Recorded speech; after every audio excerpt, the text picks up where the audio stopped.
Mas, Apa? malam apa? Malam Setu no. Malam Sabtu. Lah malam apa? Ini kan malam Jumat. Lah malam Jumat terus ngopo?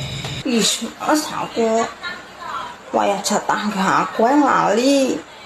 Yo lali, ora memang lali kok yo ngerti ku keling aku dino Setu kok. Cuma ndengi lo. Wis karo mbok wae. Cuma wingi aku diundang yasinan lek Sardi mah yo ora penak ra mangkat. Nggak suka aku. Ora suka piye to ki? Yasinan ra suka. Ben sesuk mana tak tok ben bundra. Lah nek mbok ketok ora ya sing bingung awakmu ra dolanan neh ya to. Ben nggak iso jatah rono rene. Ih, Awakmu kok panggah ngono ae. Ora kejatah pisan ngono kok. Enggak suka aku ngono kuwi.